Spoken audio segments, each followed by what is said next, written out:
been going in Keene? Has everything okay? You don't face any charges at the moment, do you?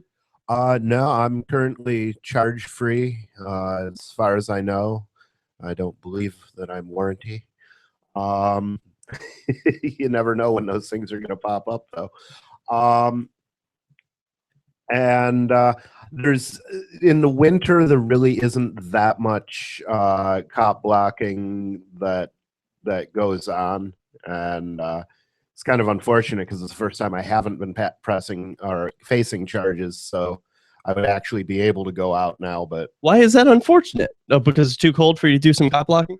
Yeah, I'm looking forward to spring and getting back into the cop blocking. Yeah, that can be tough. Now, we will take your calls. 413-418-COPS gets you on the air. You can also Skype into the show by sending a contact request to CopBlockRadio. We've got a story from Dio. He'll be joining us momentarily about a man in New Jersey.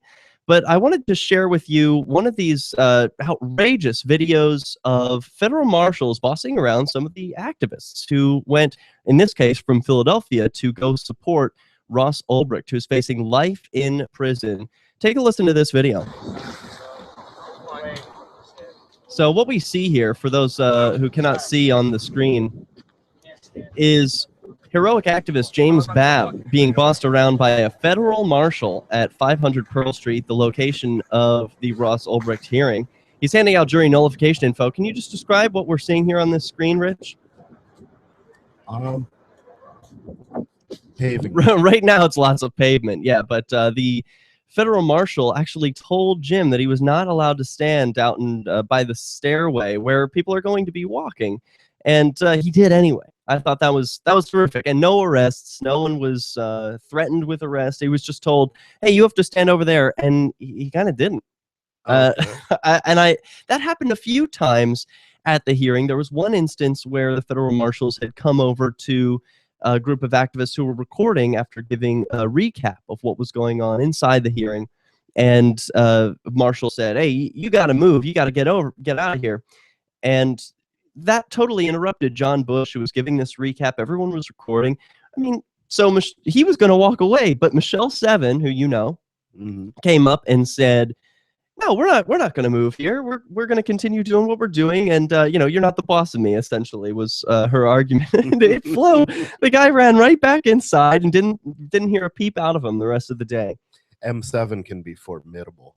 It's true, and at the end of that, John Bush, I don't know if this was on camera or not, but it was a really touching moment where he embraces M7, Michelle Seven, former co-host of Free Talk Live, and says, "Thank you, Michelle, for reminding me that I am a sovereign."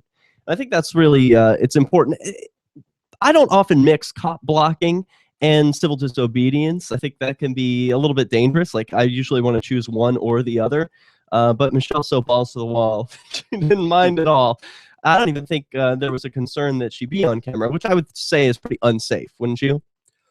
Well, I don't know. What you said about mixing cop blocking and civil disobedience, I have seen cases where people who were filming police have certainly disobeyed orders to stop. Now, there are varying results. So in that case, I think it could well be appropriate to mix cop blocking and civil disobedience. But if you're going out to do an act of civil disobedience, I don't know. I mean, if I was starting the 420s rallies today, I would probably go to Cop Block and say, "Look, I know there's going to be cops out there, so I'd really like it if you guys showed up and filmed them." So I don't know. I think you could mix the two. I agree. Now, you faced some charges recently for sort of mixing activism, but everything is cleared up now. You started doing some New Hampshire jury outreach, sort of in the same vein as what these activists were doing outside of the courthouse. Yeah. I'm going to be taking over as executive director of the New Hampshire Jury Association, and hopefully we'll get that finalized tomorrow night. And I will be promoting just this, and we're going to try and take the power away from the judges in this by taking to venues where they can't stop us They can't stop us from broadcasting messages to the general public about jury nullification. And it's better for us, even if we have people out at the courthouse doing jury nullification outreach, it's better for us if those potential jurors are primed and they've already been exposed to this material, and we're just reminding them something that they already know. So that's I think going to be a lot of our strategy, is promoting through Facebook, promoting through and social media in general, promoting through mass media, promoting through mail, and also doing the traditional jury outreach. Okay, and it sounds like we are getting a phone call, but I'm not sure what line that is. I don't see any messages on the screen, so I'm going to have to mute that button because I can't take a call that I can't see. We hear you calling, but you can't come in. Sorry, not this segment. But tell me a little bit more about jury nullification. Isn't that something that people already know? I mean, essentially you're telling them, hey, you have a conscience and you get to use it. Well, no, because the ethics that we're taught in school in our society is that government trumps morality. And we disagree with that, but there's a lot of people out there who are what we call legal positivists, who think that right and wrong can be changed by a majority vote. And those are the people that dominate our educational system. So we've got a lot of overcoming to do when we teach people to be human beings and never to give that up for anybody. Amen. It's a lifelong process, and it will continue. Hey, we'll take your calls, 413-418-COPS, or Skype us, CopBlockRadio. Nothing compares to a good cup of coffee. But if you're likely not getting a good cup of coffee. Free Talk Live's teamed up with BuzzBox to bring you a free pound of the best coffee, shade-grown, organic, top 1% grade Arabica. But what's different is that for every 10 people that get coffee through our link, coffee.freetalklive.com, we can give another micro loan through Kiva. When the loan's paid, we lend the money again. Help others, one cup at a time, coffee.freetalklive.com. Since time began, tyrants have taken aim at personal liberties. Now there's a movie that aims back. The government has no more right to tell us what to put in our bodies than they have to take our guns or tell us what books we can read. 6 drug police were eaten by bears while raiding a marijuana farm. On your knees, you dirty hippies! Jesus. On your knees! What's the problem, officer? Today, many cops who enforce pot laws do so only because it provides them with cushy jobs, good benefits, and a chance to push people around. I was an undercover narcotics officer. The drug war is nothing but a farce. The Second Amendment says you got to keep you and your gat intact. Guns and Weed, The Road to Freedom. A film by Michael W. Dean and Nima Bugatti. DVD available now at gunsandweed.com or on Amazon. That's gunsandweed.com. Makes the perfect gift. Remember, that's gunsandweed.com. Did you know that you can listen to LRN? Hey, Dio, it looks like you are there. We got dead air right now? Mexico to Canada. Our signal covers nearly all of North America. All you need is a view of the southern sky, an affordable receiver, and a dish as small as 30 inches. Monthly fees. Learn more at sat.lrn.fm. Plus, if you're a broadcaster or want to be one, this is a good delivery method for our content. See our coverage map and get details at sat.lrn.fm. That's sat.lrn.fm. Did you know that Free Aid is a mutual aid, educational, and networking organization? At Free Aid, we support volunteers who provide first aid. We do outreach to the public about health and safety, and we bring together. Free Aid is made possible by... There we go. All right. Hey, Dio, can we hear you? Yeah. Excellent. Okay, I do hear you. Very good. I hear you. I see you. The problem was that the connection that we had before we went live was a private Google Hangout, and what we need when we broadcast is a live Google Hangout. Yeah, so there's a little broadcast button. Not a big deal. We hit the broadcast button, but then while you were calling in, I was not able to hear it. I changed over the audio. I know that you weren't hearing the call earlier, so. Okay. I wasn't hearing anything on the LRN page either. Is it dead air? All right, great. Thank you for the input. There's a lot going on here. What, Dio? I said I wasn't able to hear anything on the LRN feed either. Were we dead air here? No, we were not dead air. The LRN feed on the website is just down. Oh, okay. But we are live. If people have the stream info, they can still listen. People can still watch online. We're coming back in 30 seconds, by the way. Do you have something prepared? Not really now. Yes. You have something prepared. So let's do it. We can do the two the New Mexico cops. They're they got charged with murder for killing the camper. All right, excellent. Let's talk about it. That's a good one to start with.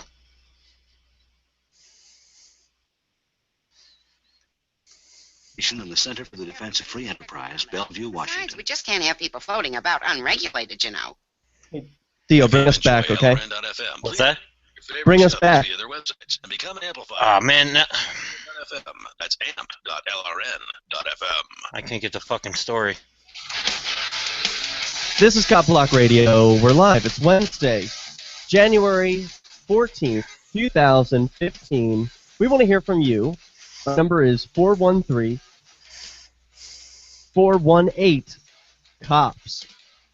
Now, I'm going to try this again. Earlier, we were trying to hear a message from a caller who had this to say regarding CopBlock, the radio show. 4,100 active members.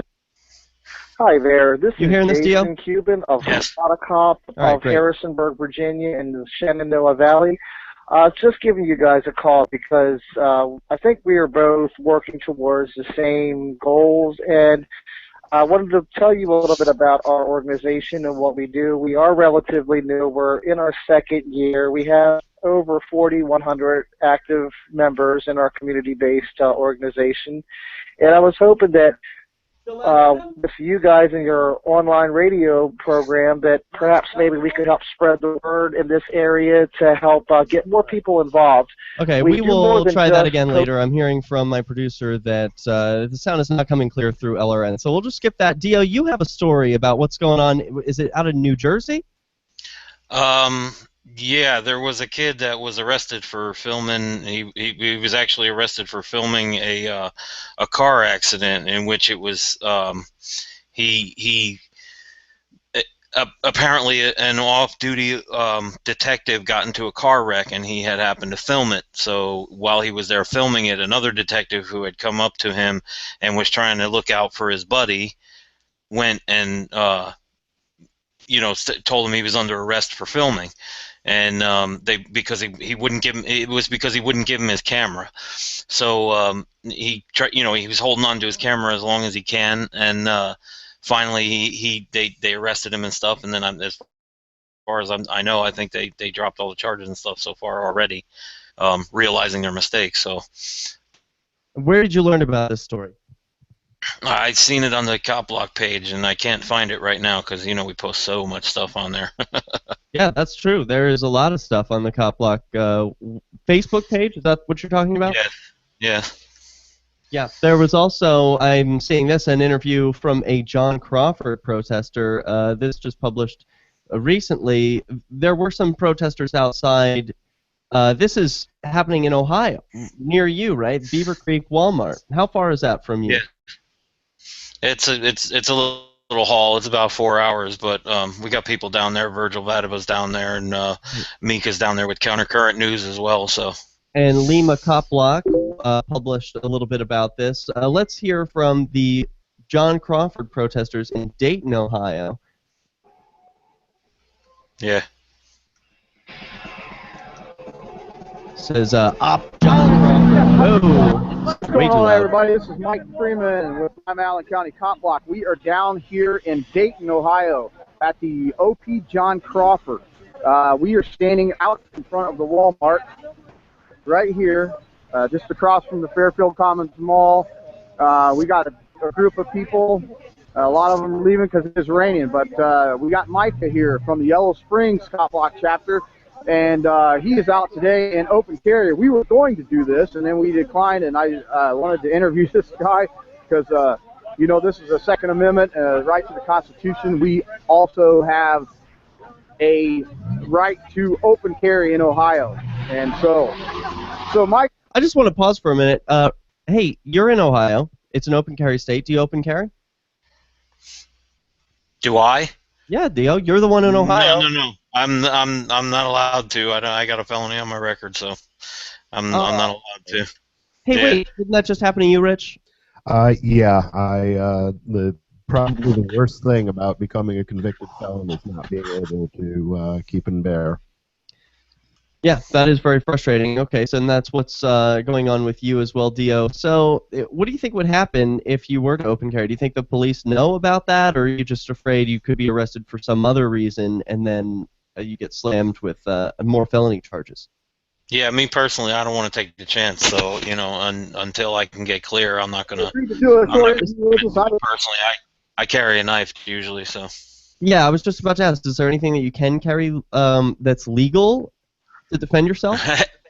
You know, again, trying to carry a knife is like, you know, I mean, it's here in Ohio, it's officer's discretion as to whether or not, you know, he wants to consider it a weapon or not. So, I mean, you know, you go and you spend a lot of money, you get a nice knife to carry around with you, and then all of a sudden you run into some cop who decides he wants it more than you do. You know what I mean?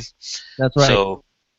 And so there are people all over in Texas, Ohio, even here in New Hampshire, where they're advocating for more people to openly carry firearms. And I think that's a great idea. It makes the world a safer place, and it normalizes the behavior so that the public is used to seeing people with guns that aren't scary. Let's return to this man, Mike Freeman, doing an interview at John Crawford in Dayton, Ohio. Just got a couple questions, man. I just want to know why you're here today. I'm here because a great injustice occurred over at the Walmart in the pet food aisle. I was here with my son right after it happened when the parking lot got swarmed. We immediately pulled in over there because they had blocked off this parking lot right away, and we started interviewing people, asking them what had happened. What we heard from everybody was that there was a gunman. The gunman was shooting shoppers. I asked them, what the gunman look like? You know, is he at large? They said, yeah, he left the building. This is what everyone around here was saying when the melee ensued. I said, what's he look like? They said, I said, was he white or black? They said he was white. Wow. The gunman shooting shoppers was white. The gunman's name was Officer Sean Williams. So the gunman was white. The gunman was the only person who shot anyone in that store or who threatened to shoot anyone. We can see from the surveillance tape now, we had to fight and protest and demand and threaten to sue for them to even to release that tape. And Walmart was complicit with the police every step of the way. They helped the police. They refused to release the tape when the police said, don't release the tape. We don't want it to get out. Because if people see what happens when they're pissed off because this just happened, the streets are going to erupt in protest. So they tried. What do you think about that? We just heard that Walmart, apparently, according to this protester, was complicit in preventing people from surveillance tape. It's not surprising at all. Large corporations will almost always comply with any request by government because they have so much to lose, and you know. It's not like a sole proprietorship where you might have, you know, some individual with moral sense stand up and say, well, this is my company and my company isn't going to do that, because they basically have a fiduciary duty to their shareholders to bend over and take it. That's right. Your reaction? It's absolutely true. I mean, they you know, who do they call when somebody tries to rob them?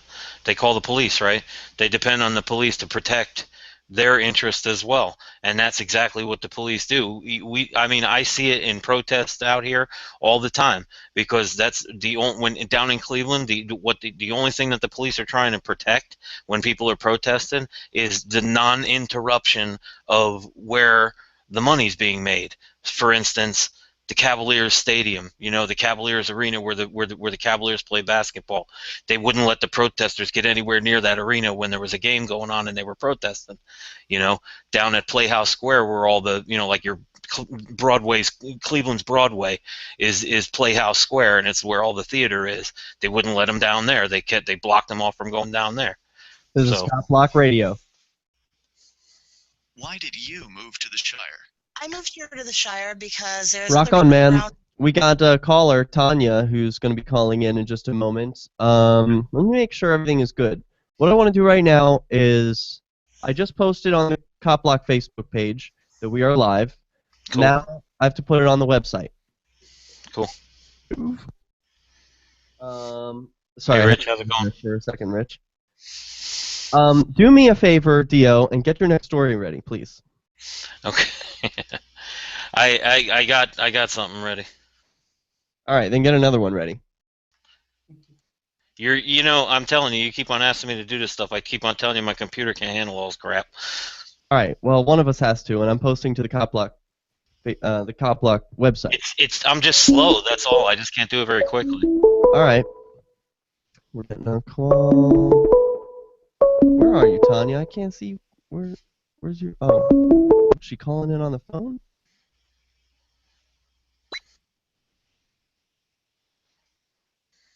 Hello, this is Derek J. You're on CopBlockRadio. Who's this? Kaya. Hi, Kaya. Please hold. Am I live? Yeah, you're live. Just hang tight. We're not on. We're on a commercial break at the moment. All right.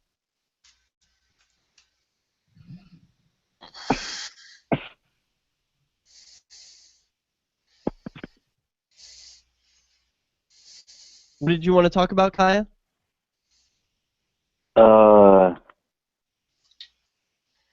It's the federal marshals. Oh, rock on. Okay, sounds good.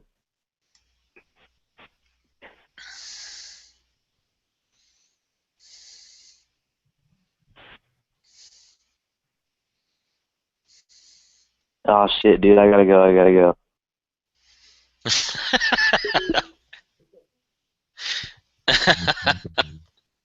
Whatever, man.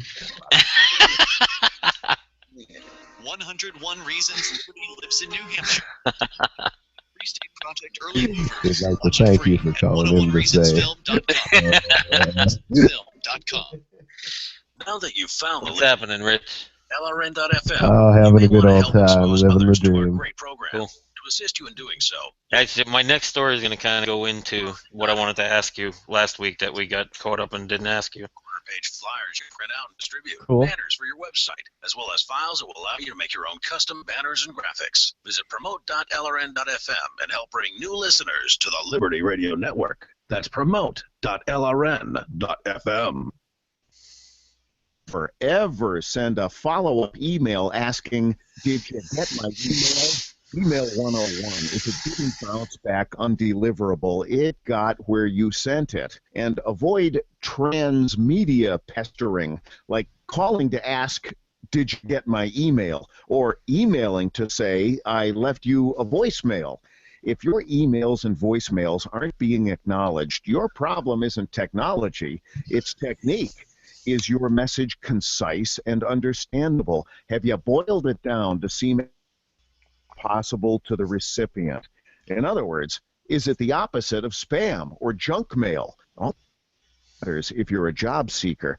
But even if you're not, with money and attention so scarce now, effective communication skills have never been more important. For more tips, hit survivalspeech.com. I'm Holland Cook.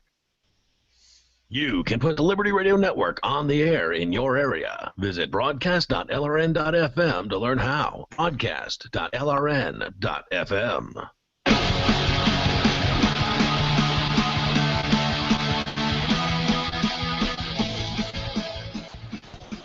This is CopBlock. You're live, and we're talking about the cops. You can call in 413-418-COPS. Or Skype, CopBlockRadio. You'll sound better that way. Dio has a story about the police. What's up, Dio? It's actually a story about the city council, Cleveland City Council. They got together yesterday and they've approved a $100 million bond. This money is to be set aside to do things like, infrastructure, like road building, things like that. They want to build a pedestrian bridge and this and that. There's not a single dollar into what to do about this police abuse problem. You know, the U.S. Department of Justice last month issued the blistering findings of its investigation into the use of excessive force by Cleveland police officers. Mayor Frank Jackson and police officials have agreed to negotiate a consent decree with the federal government that will guide reforms to police training policies, accountability, and community engagement efforts. They put no money towards, you know, I mean, there's X amount of money that's supposed to be for the, you know, for the body cameras, but that's only going to cover so many officers. You know, they need retraining. There's just so many different things that they need, and there's nothing in this bond issue that addresses that whatsoever. And the local paper has called them out about that, and I'm calling them out about it as well, because these city council people are going around Cleveland and they're doing these like listening tours, okay? And they're saying, "Oh yeah, we're listening to you. We're here to listen to you. And you know, what's your gripes? What's your problems?" And people are getting up there. They got people coming like every you know, every time they come, there's a line around the corner for people to speak at the microphone and stuff like that. I've spoken several times at these things, and apparently they're just not listening. So, like, I mean, we didn't get to talk to Rich too much last week, and I wanted to ask him actually a question about how does he think when it comes to you know, with his experience with marijuana and stuff, like the drug war affects police brutality in such a way, correct? I mean, would you agree with that?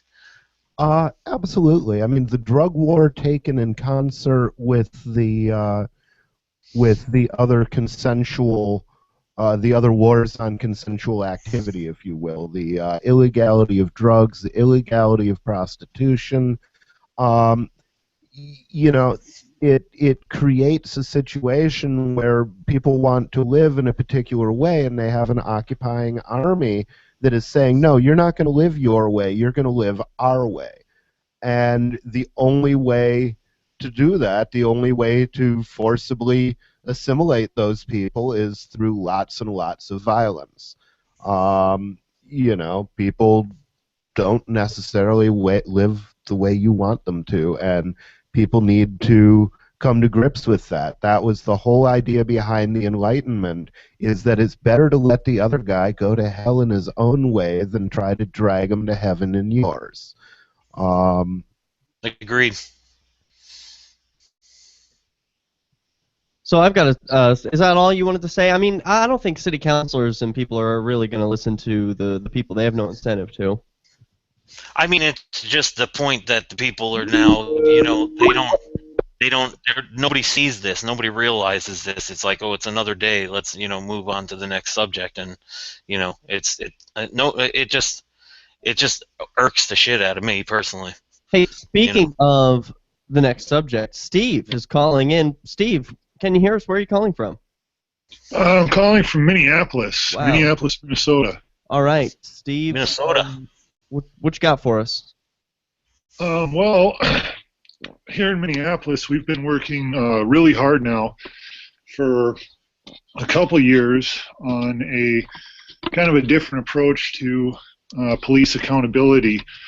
We figured out a while ago that it's going to take creativity to come up with any kind of, I guess, solution that's going to work for enforcing police accountability, because they're obviously not having it. And there's a lot of things set in place to guarantee that's not going to happen. And when you have your city council and your mayor and your chief of police having to, you know, deal with the police union, that's a reality for them every day. It takes a lot of their political will away.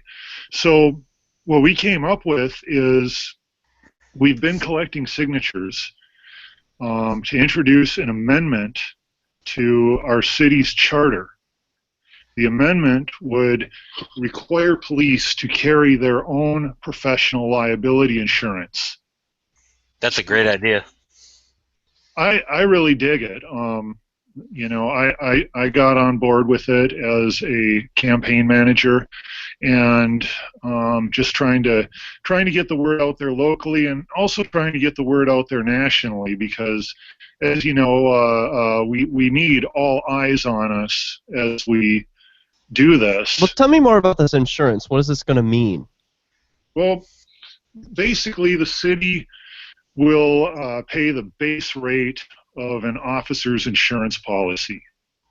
And then at that point, if an officer gets sued for any kind of misconduct, their insurance rates are going to go up, because an insurance company is going to protect its bottom line. Of course.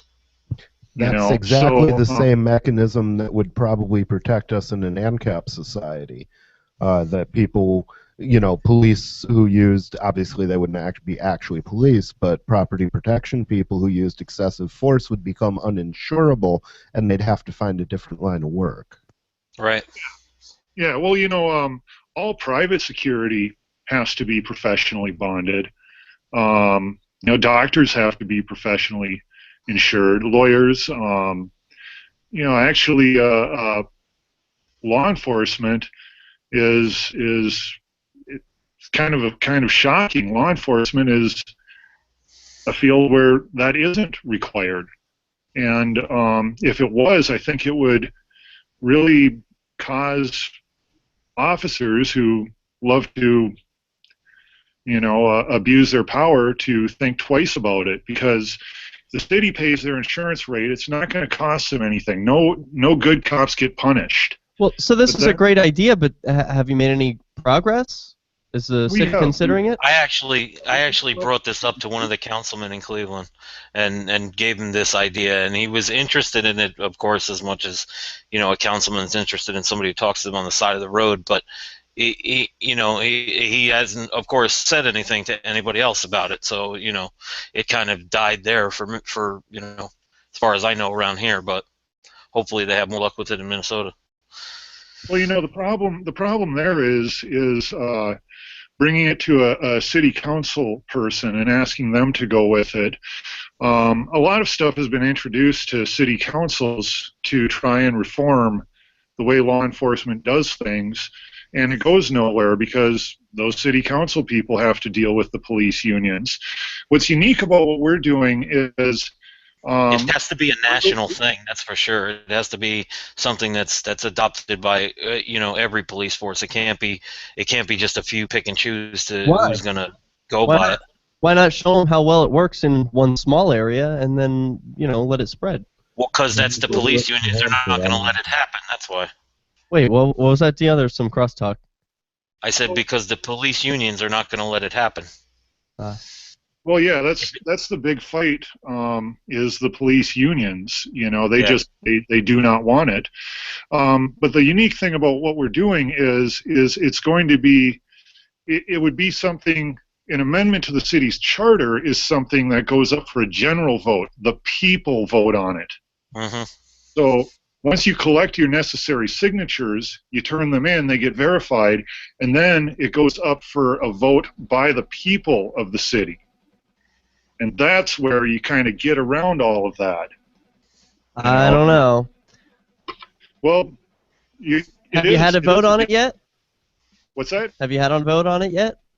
Not yet. We are still collecting our signatures, but we're making good progress on that. Good luck, Steve. I think it's a great idea. Do you have more to say on this? Yeah. Hang tight. This is CopBlockRadio. I encourage people and other. Hold on there, cowboy.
excellent. And besides that, we do take your calls. We're pretty much everything that a real radio show is, plus more swearing. Here Off the Air Live every Saturday night at 10 p.m. on LRN.FM. And if that's not enough, you can go to offtheairlive.com and get all of the archives. Steve, are you there? Can you hear me?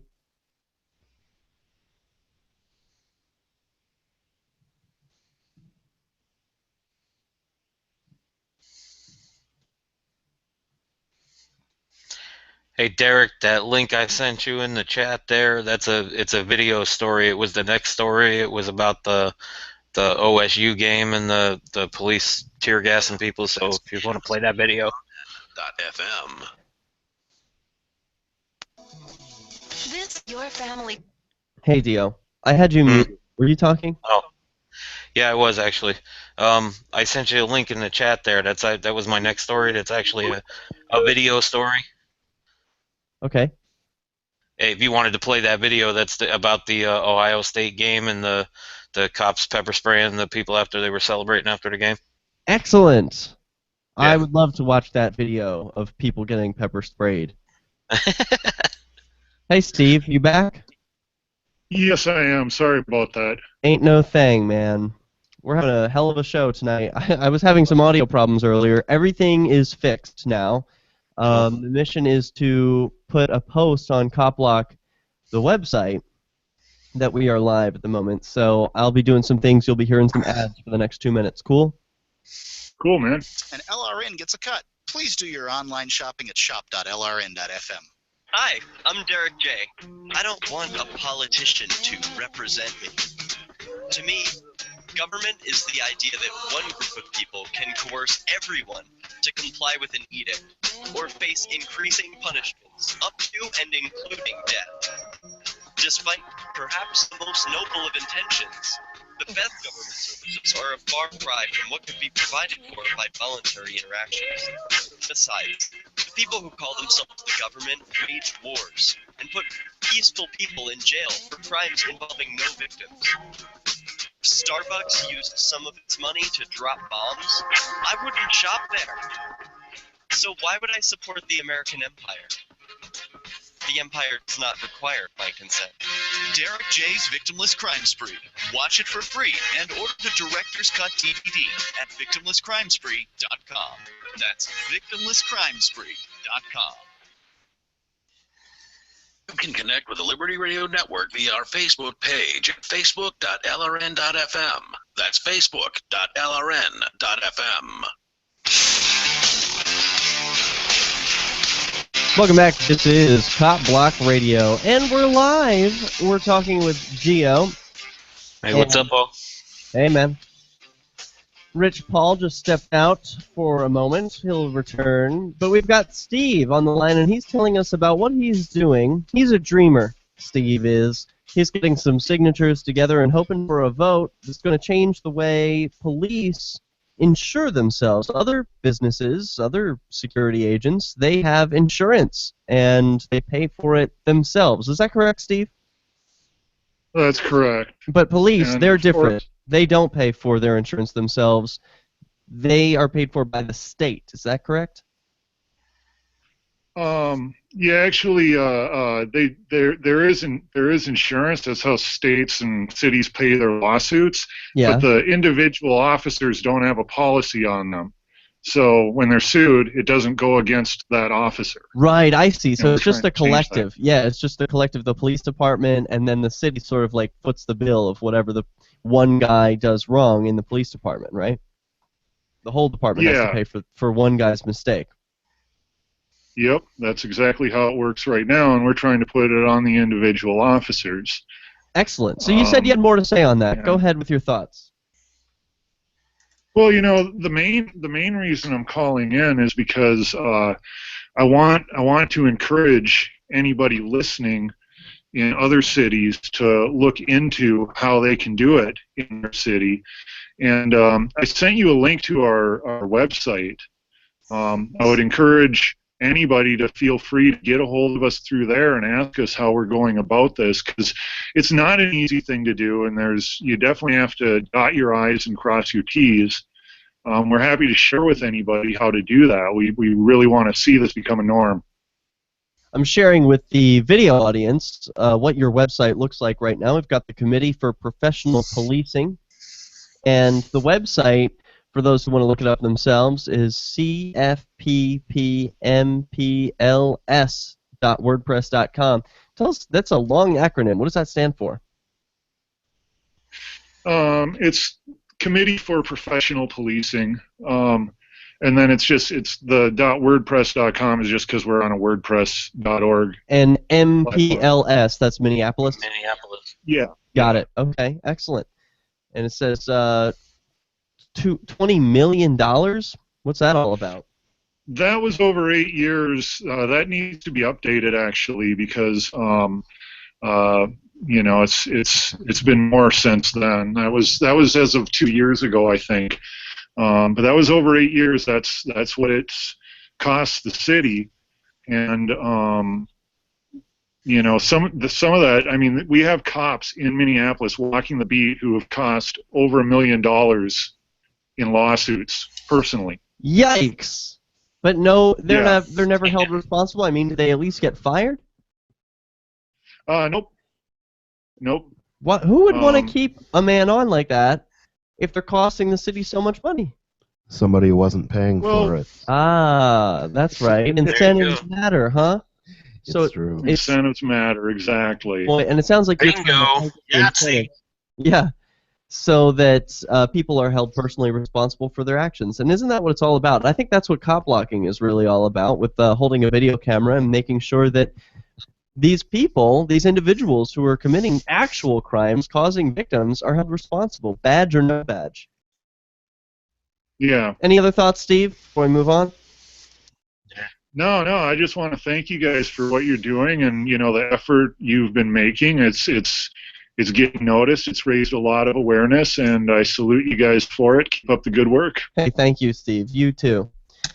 That was Steve on CopBlockRadio. You can Skype with us. You can also dial in 413-418-COPS. Everything is working now audio-wise, so we want to hear from you. There was one person who was calling in moments ago, but then they said they were at work and their boss came by, so they had to disconnect for a moment. Yeah, probably shouldn't be listening at work. Well, the U.S. has more jails than colleges.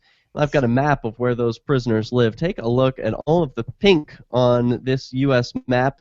The places where it is darker pink, there are more prisons. And I'm not seeing so much in New Hampshire, but there's a lot in California and Florida. What do you think about that, Rich? Well, there are 2 prisons in New Hampshire, and there's definitely more colleges than that. I don't know if they're counting county jails. There's one in every county in America, as far as I know, with a few exceptions. It looks like they are counting county jails, because I see from this map it looks like they have sectioned out little what appear to be counties within the states. You know, they've got little hard right-angle distinctions between them. It says there were 2.3 million prisoners in the United States as of the 2010 census. 2.3 million. Out of 300 million, so that's over 1.5% of the population. Is it? It's a little less than 1%, isn't it? Because it would be 3 million would be 1%. Oh, yeah, you're right. It's often been remarked that but that's prison. That doesn't include jail. I'll bet the incarcerated population is much higher. You could be right. It's often been remarked that our national incarceration rate of 707 adults per every 100,000 residents is the highest in the world, by a huge margin. We tend to focus on where we're putting all those people. We focus less on where we're putting those people, but the 2010 census tallied the location of every adult and juvenile prisoner in the United States. If it were put on a map, this is what they would look like, and so it's got the entire incarcerated population. Wow, and so that is it is the same map that we were looking at earlier. The map shows the raw number of prisoners in each U.S. county as of the 2010 census. I would love to see how this map changes over time. I suppose if this is the first census which has gathered this info, we have nothing to draw upon. But what is your prediction, Rich? In 10 years, will this map have fewer prisons? I don't know. Is possible. T.O. Twicky more than 10 years off? I don't know if there'll be any jails at all in America in 10 years. What's T.O. Twicky? What does that mean? T.O. Twicky is the end of the world as we know it. Okay, all right, I follow. It looks like it's coming. I think this is kind of a big deal because for cop blockers, jail, prison, arrests, sometimes these are realities. Whether you're doing something illegal or not, even well-protected First Amendment speech a person could be arrested for. And so while it's unlikely they'll spend much time in prison for a legal action like recording the police, I just think it's worth noting some of the places that have more and less prisons, because I think, maybe this is not true, but I think that you'd be more likely to be arrested in those places, wouldn't you say? The more prisons, the more likely an arrest? It seems that way. I mean, that's showing where people are warehoused. So, for example, the fact that we've got a large prison in Berlin, New Hampshire, doesn't necessarily mean that most of the people in that prison are actually residents of Berlin. So not I'll tell you what. With county jails, there would be a good correspondence because, at least at the jail level, you tend to stay in the county in which you were arrested. I'll tell you what, I ain't going nowhere near Southern California, that's for sure. Yes, a scary-looking place. Well, I made that decision decades ago, so it's confirmed, though. Southern California, Arizona, no thank you. I got a story that was published today. I just cannot believe. 9-year-old boy spends 3 days in jail after being accused of stealing. Can you guess what it is? Is it a gun? Pack of gum. Oh, it's a pack of gum. You must have already read this story, Dio. In 30 years of law enforcement, this is a quote, I've never seen an arrest warrant issued for someone as young as 9. But this is part of the reality of America as it is today. Post Falls, Idaho. In a story that could be straight out of The Onion, an Idaho prosecutor is backpedaling all over the place and claiming that he made a mistake when issuing an arrest warrant for a 9-year-old child over a pack of gum. Quote, I have concluded that my office's request to have an arrest warrant issued was a mistake under the circumstances, McHugh said in a statement. I regret having taken place and will do everything in my power to avoid this type of mistake in the future. Wow. What a way to not take responsibility, right? He said that my office's request and that I regret this having taken place. Not like I regret what I did. That's called the passive tense. It's used specifically to avoid responsibility. Exactly. Did they even have handcuffs that small? What do they do? Handcuff his thighs together? I don't know. If you've got tiny handcuffs, you're in the wrong line of work. Zip ties. They can go down as small as you want. Unreal. We've got more on this story. Unreal, You're not going to believe what some of these police officers are saying. Plus, we've got more stories from the freethoughtproject.com and, of course, copblock.org. And we'll take your calls about police abuse or police accountability. This is CopBlock Radio, 413-418-COPS, or Skype us at CopBlockRadio.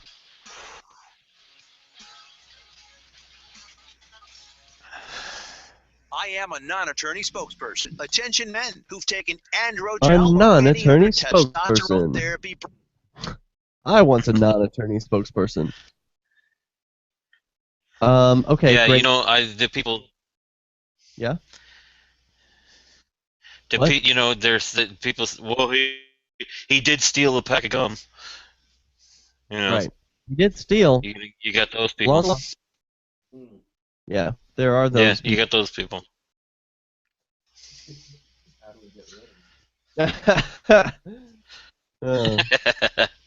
Rich said something funny, but it wasn't into a microphone, so I won't tell the audience. I think I heard it anyway. Oh, good. Hey, yeah, how much can you hear when I back away from the mic? This is a new mic for me, so I don't really know. Keep backing away. Yeah. Check. 1 2 1 2. Yeah. Can you hear me? It should be Yep. really quiet. Yep. You can hear me? How's it sound? Is it decent? I can hear you. But it's muted, but it's there. Yeah. Yeah. Okay. Thank you. All right, what I have to do right now is get prepared for the next hour here. It was sort of a clusterfuck at the beginning because all my audio and everything was all messed up. So, but everything's good now. Got the stories all here. I've got this story about the 9-year-old with the pack of gum, and then I've got a video, the dispatch video that you shared with me. Right. Very good. And then, did you have more questions for Rich Paul about his arrest, his activism, or anything? Because we've got him here. Yeah, I wanted to go further into the whole, with the drug war and stuff like that, and how it affects, police interactions with people and stuff. I mean, like, how many interactions do you reckon we could take away, if we took away the drug war, stuff like that, Wow. I mean, if he's got to go or something, whatever, that's fine. Whatever you got. Oh no, no, he's here for the show. Around. Okay. Rad. But yeah, stuff like that. I mean, what's in this dispatch video again? The Ohio State football game, when they let out, the people were celebrating and the cops were tear gassing them. Yay. Pepper spraying them and shit like that. So. Yay. The cops just wanted to join in the fun. The land of the free. Wanted to spray their pepper spray. It's fun. Yeah. Have some freedom. Yeah. Have some more government is more like it. Yeah, that's it. That's it. You were having a nice day, have some government. Yeah, one of my favorite memes of Occupy Wall Street is a girl who's like reaching out to a police officer and she's being pepper sprayed in the face at the same time. And the meme at the top says, asked for more government, got more government. Sorry. I don't like when people are pepper sprayed, to be clear. I was pepper sprayed and I didn't like it. I actually saw an interesting article, I think it was on Mises today, saying that basically the Tea Party, Occupy Wall Street, and the Lives Matter movement, broadly defined, all pretty much come from the same source. Are they Occupy Wall Street people? Well, I mean, not the same activists, but it comes from the same feeling that something is horribly wrong, and obviously there are different interpretations of where this feeling is coming from, but, I don't know, I have this vision of a lot of people waking up and going, oh my God, something is horribly wrong, and not necessarily being able to properly identify it, but it's good that they're at least bothered.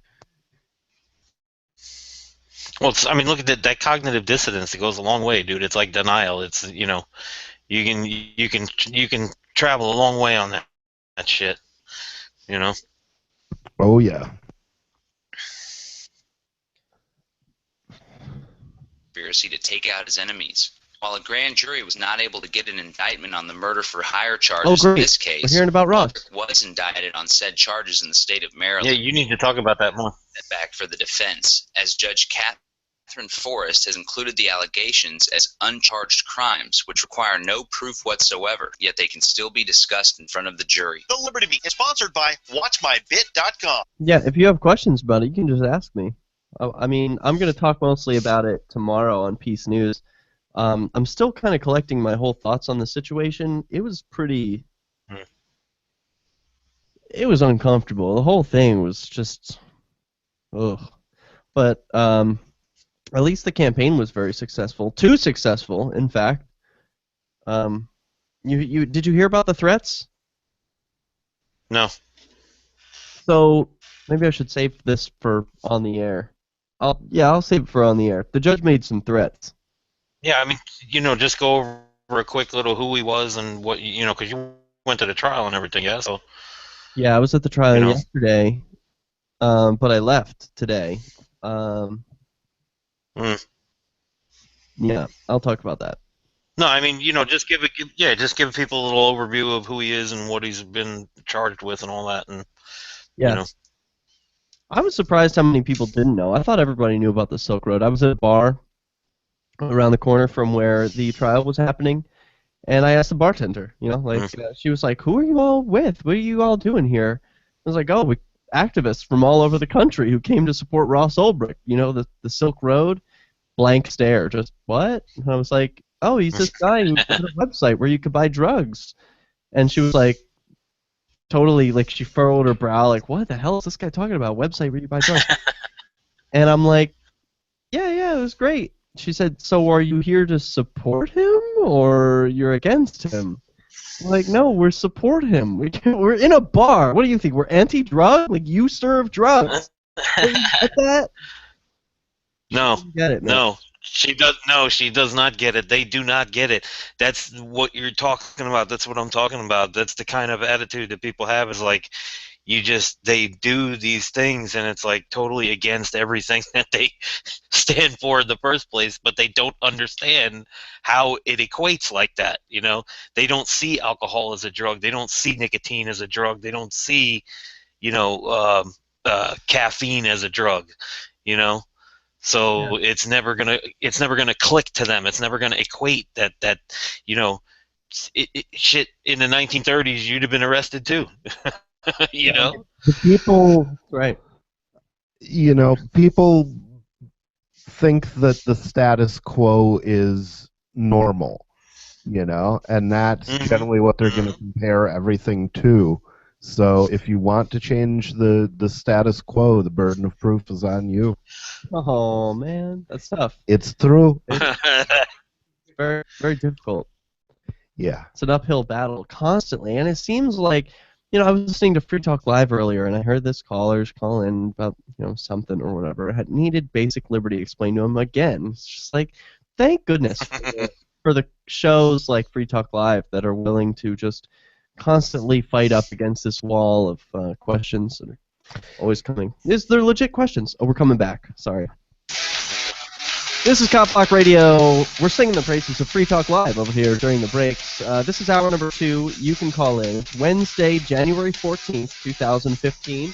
If you've got thoughts about police accountability or abuse, I want to hear about them. Our number is 413-418-COPS, or Skype us. Send a contact request to CopBlockRadio, and we will put you on the air. Hey, Derek. Hey. We do have the Why I Filmed the Police contest on the CopBlock page also. You need to get over there and vote. The deadline's going to be the 19th at midnight. And, take a look at the videos that were submitted and just vote for your favorite. And, there's a couple that are in the lead right now, so it's not going to take much. Awesome. Yeah, just get over there and do it, and then we're going to be announcing the winners next week on the radio show here. That is very exciting. I can't wait. So it's copblock.org. Is there a / and then, like, Why I Filmed the Police? Why I Filmed the Police after that, yeah. Excellent, excellent. Still to come, we've got a video of police pepper spraying some college students. That should be fun. But I wanted to take a moment in this beginning of the second hour to talk about, and we've also got the 9-year-old for the pack of gum. We should probably just wrap that up real quick. Because I want to talk about the drug war. Definitely. Let's see, what's the end of this story with the, we got a cockroach talking about it. Well, he did steal a pack of gum. There's still a lot about this story that we don't know. I briefly spoke with the Kootenai County prosecuting attorney, Barry McHugh, who issued the arrest warrant. He couldn't comment on the case because it involves someone who's less than 18 years old. But the Post Falls Police Department did tell me that the arrest warrant was issued. It was because this 9-year-old missed his court date. Officers say they arrested the boy earlier this week. Whoa. Wait a minute. What? He was arrested because he missed his court date? Are you kidding me? That's what the whole thing is. He was already. This is the fact that he was arrested for stealing a pack of gum is like that's already a gone thing. This is because this story came out because the prosecutor's office said that they were going to issue a warrant for him because he missed his court date. Holy hell! All right, here we return to the story from the Juvenile Detention Center. They say the 9-year-old and his 15-year-old brother both failed to appear in court, and the 9-year-old, this was the second time he didn't show up. We know for sure that he was appearing for charges of theft, but what exactly was the 9-year-old charged with stealing? Well, that was a pack of gum. Post Falls Chief of Police Scott Hogue says it isn't uncommon for a business owner to press charges against those who steal, even for something as small as a pack of gum, which can range from 50 cents to $3. I want to know what dick decided to prosecute a 9-year-old over a pack of gum, just so we can send a blast message out to boycott that dick's business.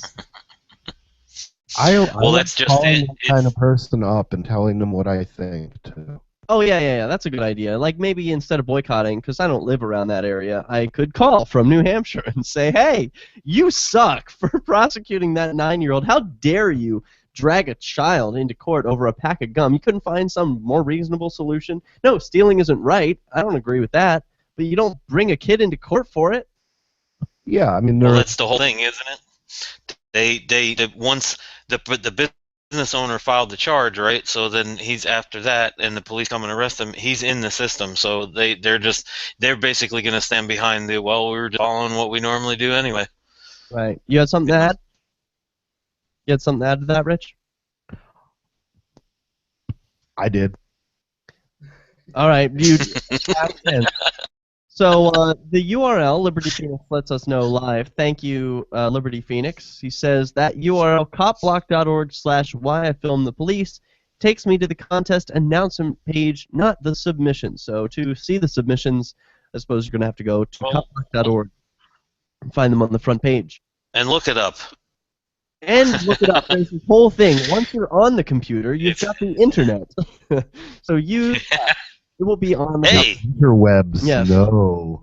So we're going to continue with this story. It's right on the front page, like the first story there. So. All right. Liberty Phoenix is just letting us know. He's keeping accuracy in journalism, and I appreciate that. We can all be held accountable. Folks, in his 30 years of law enforcement, he's never seen anything like this come across his desk before. And when we asked him why the 9-year-old didn't come to court, he told us the family had no way of getting him there. He says he wishes he and his officers had known that before the arrest warrant was issued. Well, I wish we knew that, but we didn't ask. I'm very surprised that it had gotten to this level, and I wish that, like I said, I wish we would have had some more information so that we could have provided assistance. That's how we try to do business, is to try to provide resources and provide assistance. Now, the child is currently being held in the juvenile detention center, where he will soon stand before a judge. Prosecutors tell us they can't say when that will actually happen. Reporting in What? He's being held and they don't know when he's going to face trial? Like, what the fuck? How could this be more messed up? The cops admit they did something wrong and they don't just let the guy out? I mean, obviously, that's the next step. You're just like, oh. You want to know how, I'll tell you. You want to know how it could be more messed up? No knock raid on his parents' house where somebody dies. That's how it could be more messed up. Just don't even start. It happens. All right. So speaking of no-knock raids, Just saying. to our next topic, which is the drug war. And Rich, you know a little thing or two about the drug war and its effect on people, the police, and cop blockers. So tell us about it.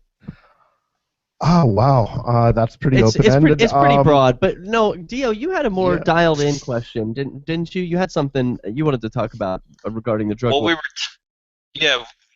we were talking about, you said you went to that Ross Ulbricht trial, and you were in a bar, and you were talking to a bartender who didn't realize that she also sold drugs by selling alcohol. Yeah. So, I mean...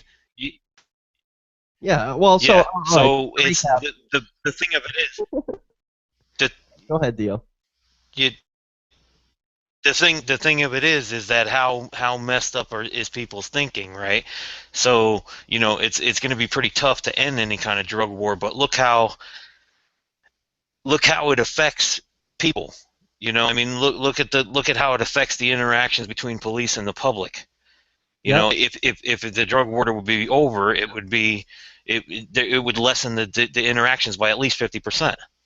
And not just that, but crime rates would also drop. There would be a huge drop from the actual drug crimes disappearing, but then you would have all the violence that was associated with the drug trade that would also go away, or at least drop to the level that they experience at Walgreens, which is, they sell oxycodone there, so that's one of the most addictive substances on earth, and yet there's not that much violence at Walgreens because you can't even get people to figure in prescription drugs in their thinking when it comes to the drug war. As far as they're concerned, that's legal. Oh yeah, and to me, one of the most important things about ending the drug war is ending mandatory prescriptions. You know, I mean, it's one thing. It's probably a good idea if you don't know what drug you need to go and ask your doctor. But if you know what you need, like I took Adderall for 15 years, and every month I had to go in and get another prescription for Adderall, and that cost me $100 to see a shrink, and then I had to pay for the drug itself. Well, you know, the money to the shrink, that's just welfare for them, because they didn't diagnose me. I moved from another town and found a doctor and said, yes, I have ADD, and this is what I take for it, and I want to continue doing what I'm doing now, so I need you to write me prescriptions. It's just a shakedown. Mm-hmm. It's funny what you say about the mandatory prescription, because I actually saw, and people can look this up, there's one of the most famous episodes of the Andy Griffith Show, back from like the 50s, is one where a pharmacist comes to town and replaces the old pharmacist in the neighborhood. It's the guy's niece or something, and she's from the big city. And this old woman who goes and gets some prescription pills from the pharmacist on a regular basis comes in with her 10 cents, her dime, and says, "I want my pills." And the new woman says, "I can't give you your pills. You don't have a prescription. You know, we run a tight ship around here. We follow the rules, and that's how it has to be. You have to have a prescription. I could get in trouble. I could lose my license." And the old woman persists, and she comes in and tries to steal her pills. Well, ultimately, the pharmacist does what I believe is the right thing, gives her the pills that she's requesting, the ones she knows she needs, the ones she's been getting every week.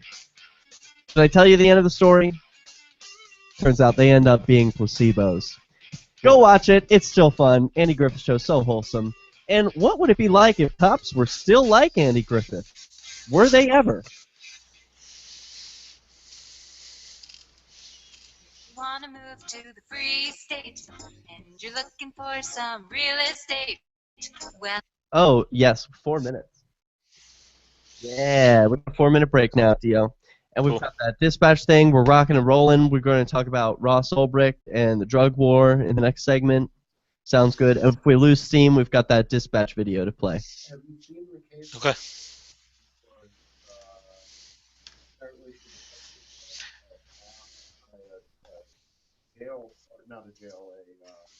Alternative. There's some other things. Company There. 2009 Hold on a minute. mission of ensuring a free press for the freedom movement, and is committed to spreading the message of peace, freedom, love, and liberty. FPP also gives new authors an avenue for publishing freedom-oriented material. Yeah, I can find it on FPP brings you daily news and commentary on the website fpp.cc, as well as a daily 5-minute newscast, FPP Radio News, and weekly news and commentary in the FPP Freedom Minute and Peace, Love, Liberty Radio at fppradio.com, and the monthly newspaper, FPP News, at news.fpp.cc. Find FPP online at fpp.cc. That's fpp.cc. As in Creative Commons. Want to get a drink? During the Liberty Radio Yeah, Network, he's going to get a you can drink. make that vision a reality with your own micro radio station. Yeah, I'm going to get a drink, too. I'm already having a drink. I've got my Free State Project glass. And No, I gotta get a real drink. I know, that's what I'm drinking. I'm drinking some beer. You need a refill, too. Yeah, but I only have one. I came back. I was so upset about the Silk Road thing. I mean, I don't normally drink. I never drink. I like to smoke pot. I lost my pot in New York City. I'm so pissed about that. And it sort of makes me want to be like, I'm not going to even have pot anymore. Like, why do I even want it? I could just lose it on the street. That stinks. What can you do? Don't get too upset about it, that's what. Oh, so I guess we'll be back in a minute and a half. When we come back, we've got a story of these protesters who are pepper sprayed, plus hearing from Rich about the drug war and how it affects all of us. All right. We'll be right back. The AMP program is the best use of your charitable dollar among liberty-oriented groups. Support all your favorite organizations, but make sure you give $5 a month to the AMP. People to the ideas of liberty every day. From wrestling superstars like Glenn Jacobs. You guys really are having an impact, I believe. Like I said, a lot of where I am now is due to listening to Free Talk Live. You changed my mind on some very important issues years ago. To random people tuning in on the radio. I was kind of stuck in the left-right paradigm. I heard your show by chance on a Saturday night. From there, I went on, joined the Free State Project, and become an amplifier. So, I mean, that's really the reason why I amp is because I know that if it wasn't for you guys being on as many stations as you are, I never would have found the ideas of liberty. Your amp will directly change more lives by getting Free Talk Live in front of people looking for talk radio online and on the air. For just $5 a month at amp.freetalklive.com and getting perks. That's amp.freetalklive.com. While our satellite channel is free to listen to, it's not free for us. You can help us cover our satellite costs with the chip-in on the right side of the page at lrn.fm. Cop Block Radio. It is Wednesday, January 14th, 2015. Oof. You get used to that, huh? Yeah, still getting used to it. And we're here with Rich, Paul, and Dio over in Ohio. We here are broadcasting from Keene in the Shire.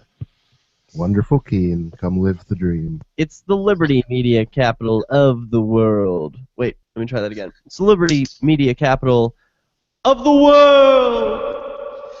Now, we're gonna return to talking about the Silk Road trial because that's where I was yesterday, where Ross Ulbricht, who is allegedly the operator of the Silk Road website, was put on trial. He is facing 30 years to life if convicted of all charges.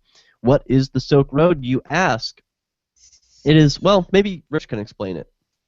Did you ever use the Silk Road? You don't have to incriminate yourself. Maybe you don't want to say. I didn't actually use it. I've partaken of things that came from it, but cool. Were they good? I never did it directly. Oh yeah, cool. Oh yeah, they were fine. And it's basically a website where you can buy drugs in the same way that you would buy anything on eBay.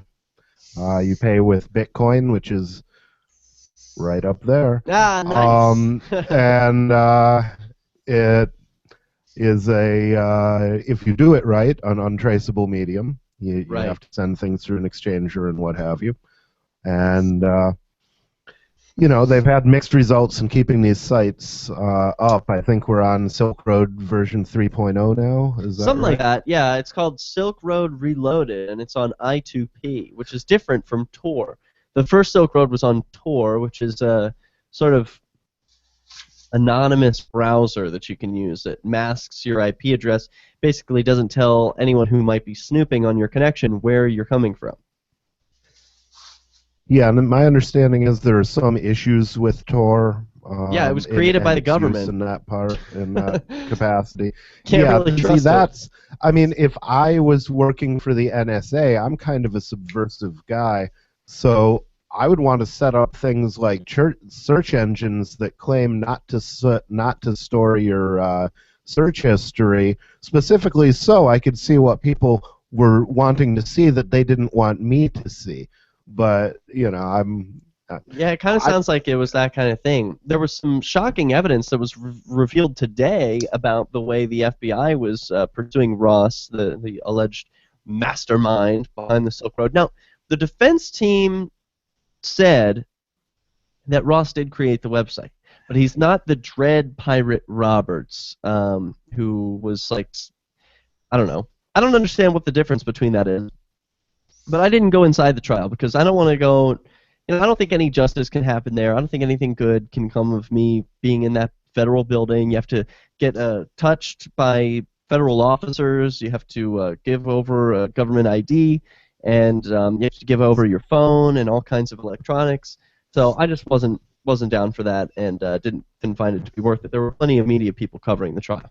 Yeah, although I can tell you from experience, it really does make a difference when you're standing behind that defense table, or sitting behind that defense table, and it's like the state versus Rich Paul. Wow, 1.5 million people against little old me, and it's nice when you see that courtroom filling up with friendly faces and people that don't hate you. That's nice. Yeah, I do think that's nice. One of the ideas. So here's what happened. There were some people who went down from New Hampshire, people who went down from PA, people all over the place who came around the country to do a few things. I would say 3 distinct things in particular. First, they video recorded and took notes, produced media, did some, spreading the word about what was going on inside the trial. I would just call them generally media. Then there were the Free Ross activists. I was in that group.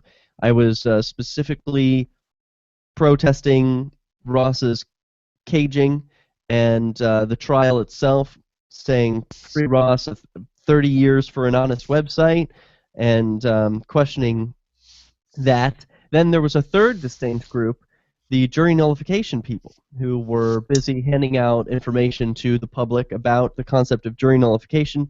The idea that actually, we already talked about that, Rich. The idea that a juror can vote his conscience and set a person free if they think that the law is bad. And in this case, the law is bad. The precedent behind this whole Silk Road trial, you may think, yeah, well, a guy who sells drugs on the internet clearly needs to be put away. But no, there's something else to this. He only operated the website. He never sold any drugs. At least that's not even been alleged by the government. What they're claiming is because he created a website that other people use to sell drugs, he should be punished. And just let that sink in, because that would mean Craigslist, Facebook, eBay, Amazon, all of these websites where people do sell things that are illegal, and that does happen. Those web hosts would be held responsible for that. I mean, that's a complete shutdown of the internet. If the government has the authority to shut down a website or drag a web host off to prison for what their users do. Well, they're already doing it. I mean, they're already with Pirate Bay and all the torrent sites and the peer-to-peer sites and stuff. They've all but wiped them out. So it's happening in other it's funny because it's happening in other arenas, but only in specific ones. Like when it comes to the sale of narcotics or illicit materials or copyrighted materials. Funny, isn't it? Yeah, it's crazy. It's not funny. I think it's horrible because there are people whose lives are being ruined. They're being hauled off to prison for victimless crimes. And if anyone, I mean funny, crazy. yeah, I know what you mean. But it's so bizarre to me that we're even talking about this, that it has to be explained to the people outside the courthouse that there's a man inside there who's facing life in prison for operating a website. It just is so crazy. I don't even know what to think. Anyway, so why is that important? Because we were talking about Yeah, go ahead. Yeah. Well, but also because you said you had a girl in a bar who was, she's obviously a bartender. She's obviously selling alcohol, but it's not seen by her as a drug. She doesn't see it that way. It's like, she wanted to know. You were saying that she wanted to know why you supported something like that, and it was like, well, I'm in a bar. I mean, I'm supporting the sale of other drugs. Why not? Yeah, exactly. The same reason I'd be protesting if it was prohibition and they were prosecuting you. Yeah, I should have put it that way. I wish you were there. In 1929, you'd have been arrested too. Yeah, I should have put it that way to her because I was sort of taken off guard at her surprise that I was there to support a man who ran a website where people could buy drugs. I mean, what could be better? Don't you want something like that? I mean, I've dreamed of something like that for years. And not only is the ease and convenience what makes it so great, but the fact that you're taking a black market online means that customers and vendors are not only going to be able to have reputation capital, but they're going to be safer because they don't have to do business in back alleys, and they don't have to hide, be in dangerous places. Which can be risky. Indeed. This is Cop Block Radio. We've got your calls coming up. Stay tuned. Following the news this week that recording artist and industry magnate Bob Dylan would be laying off 2,000 workers from his Muscatine, Iowa songwriting factory in an effort to streamline his music-making operations, The Onion spoke with veteran factory worker Travis Felton. I says those cops that raped the 16-year-olds should be charged as sex offenders. What is he talking about? I don't know. I don't know that story. I'll ask him. There's, Reducing head count. there's a couple that have been coming out about, sexual conduct in police. I kind of find it more disgusting. Like I can't really even look at it. You know what I mean? Yeah, look.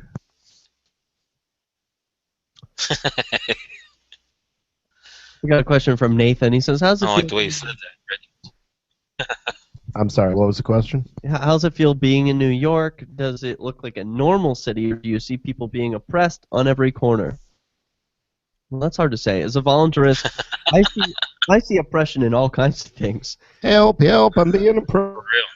They do. No, like every street sign, even the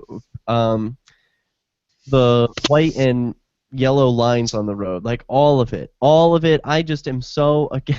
The world I envision is so radically different from the world in which I live. It's just not even possible to describe how much oppression I see when I go to a place like New York City. Well, I'm not going to ask them to build the roads, but don't you think it likely that they'll paint yellow stripes down the middle of them? No, I don't even think we'll have roads, honestly. I mean, I think if the government weren't in charge of roads and transportation, we would have developed far better methods of getting around the world than we have today. Probably true. So, I mean, I think it's all ridiculous. There's no incentive for innovation, and we've got people like, what's his name? Sergey Brin? No, who's the guy who's going to Mars? Has our co-host become modern art? Yeah, kind of. Where are you, Dio? What's wrong with your camera? I don't know. You see yourself in your camera? You are looking like modern art. I see pussy with teeth. It looks it looks like you might be transitioning into being a being of pure energy. I'm not sure. Yeah.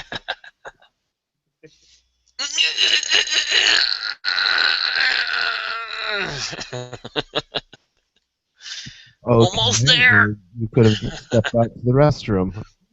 Yeah, Jesus. I don't know. I'll try to let me try to say. Let's try to reset the camera. See what happens. All right, cool. Yeah, we got another minute. Trying to tell somebody how to call in. I love this. Not to make fun, but I am going to make a little bit of fun. People who contact me on Skype, and they're like, I want to call in, but my cell service isn't good. I'm like, well, you're on Skype. Like, call me on Skype. You're already there. I'm having my own problems here. I can't get my camera to focus. It's supposed to autofocus, but it's falling out. All right. Maybe he doesn't want to talk to the hand. Yeah, talk to the hand camera. Oy vey. All right, Ty. We'll talk to you later. Sorry about your bad connection. What about Nathan? He says, oh, yeah, does it look like a normal city? I already answered that. I guess that's all Oh, yeah, I got one more thing I wanted to say on this Ross Ulbricht trial that I think is kind of important. Here we go. Makes the perfect gift. Remember, that's gunsandweed.com. Help get LRN.FM into more ears. Visit promote.lrn.fm for a free bumper sticker, flyers, banners, graphics, and more. Promote.lrn.fm. What's up, Cop Block Radio? Talking about the Silk Road trial. It was so crazy. One of the things that was weird about it is the location. These federal buildings, the federal courthouse, the federal prison, in New York City, Manhattan. Guess where they put it, Dio? I don't know if you're going to be able to guess. What neighborhood? Take any guess. Greenwich Village. A good guess. It was very close. Chinatown. And I think that's Chinatown. important. I think that's important because Chinatown is sort of like, it might as well be on Mars. Like, it's so different from the rest of Manhattan The people speak a different language. Even the street signs are in Chinese. The statues of people are Chinese. And I don't say that because I'm racist. I say that because the Silk Road trial is happening, and nobody around us even speaks the language, let alone can understand what's happening to this man inside. Now, wasn't China the destination of the original Silk Road? Do all Silk Roads lead to China? Yeah, I haven't even made that connection. That is brilliant. But I thought it was unique. Now, one of the things I wanted to do while I was at the trial was take a video camera and walk from the courthouse to my hotel, which was about 5 blocks away, just to give the viewers at home an idea of how distant it seemed to be at this courthouse. It really felt like, I mean, I've been to Beijing, and it really felt like I was in another country. That there was no one around who was really going to understand what was going on inside. In fact, even in the Guardian article, which I am in the picture of, there's the Chinese woman in front who's not even paying attention to the posters because probably can't read them. So anyway, it was weird, and I think that's intentional. I think that the government sort of puts you away in some other area, like if it were in Greenwich Village, if it were in Times Square, or some other area where you're going to have a bigger mix of people. It would have been more likely that folks would have known what the Silk Road was. They would have joined us in protesting. And what do you think, Rich? I think fiscal conservatives would object to paying for Times Square real estate. Some of the reasons I think for that are economic, but it is an interesting observation that they do want to separate us from the rest of the world. Make it clear we're not part of the pack. Yeah, it was really bizarre. Yeah, Manhattan is not that big that the people that are around Manhattan don't know. The people around Manhattan who know the story know that it's happening in Chinatown. It's that New York's. People there know. They do know. It's just not the people in that neighborhood. It's not they like get the crowd to that neighborhood. It would be different if this were in any other neighborhood and we were trying to reach out to the public. It would have been totally different. I just thought it was it was an extra challenge in that way. Yeah, I think some of that happens, and I'm thinking about different communities that have successfully gotten out protesters, and I think the Black Lives Matter is a good example of that. And I think in a lot of cases they're using a lot of underground communications. And, people what do you mean? Like what? Well, I think there's a lot of, for one thing, the black population tends to be geographically concentrated, so you have a lot of word on the street kind of interaction. I've always thought Chinatown was actually a great model for what we could do here in New Hampshire, where build neighborhoods of libertarians and call it Porktown. And, if you go down to Porktown, things are going to be a little different and a little weird because they don't do things. It's a different kettle of fish. But I like that. I really like that. What would be different? We wouldn't. Well, our roads wouldn't have yellow stripes. First of all. Well, that's kind of what they're trying to do with the whole state of New Hampshire, isn't it? So. Well, it is, but it's further concentration within the free state projects. There are free staters are not homogeneously scattered across New Hampshire, although they do appear sometimes where you would least expect them. The majority of us have centered around Keene, Concord, Manchester, and Grafton, depending on our various interests. And so you have these, it's almost like there are several free state projects going around. And, now we've got a Nashua community and a Seacoast community, so that did not cut them out. So, and it's nice because you can go from community to community and meet completely different people and but at the same time you'll have the people from each of those sub-communities that comes out to things like Liberty Forum and Pork Fest and Keenvention and all of the big gatherings, Burning Pork, what have you. So Keeniacs are often accused of poisoning the well, of making it bad for everyone else who wants freedom, because the people in Keene just want freedom too much, and they're so crazy about it that they get arrested and they confuse issues for people in the public, and they make people upset. And anyway, this is kind of called poisoning the well. Is that the assessment, Rich? I think so, and I have mixed feelings about that assessment. I mean, let's take it to the extreme. Let's say that a Free Stater went out and just started bludgeoning a cop in the head. Horrible. Because he objected to what that cop was doing. Well, obviously, we would all agree that a line there has been crossed, and even though he might not have technically violated the NAP because that cop was, presumably in the process of doing violence against somebody else, nonetheless, it can be terribly bad activism. It will mobilize the people we don't want to mobilize, and it will demobilize people who mostly agree with us but don't want to be associated with a thing like that. Right. So we can agree that there is a line that activists should not cross to avoid alienating more people than they convince. And then the question, like the old story where, Winston Churchill said to the woman, "Would you have sex with me for $1 million?" And she says, "Well, yeah, for $1 million." And he says, "Well, how about $1?" And she says, "Well, what kind of girl do you think I am?" And he said, "Well, we've already settled that. We're haggling over the price." So then the question, I personally thought that yelling at the meter maids was in bad taste. I always thought that, and I refused to Robin Hood until I got some agreement that I could just go around, fill up parking meters, and leave these, fragile and damaged people the hell alone. And that was just because I didn't want to be on camera doing those things. I didn't want my mother to see me talking to somebody like that in public. Good. You should always think about how you want your mother to see you. It's a good thing to say. I mean, if you hate your mother, it might not be a good guide. True.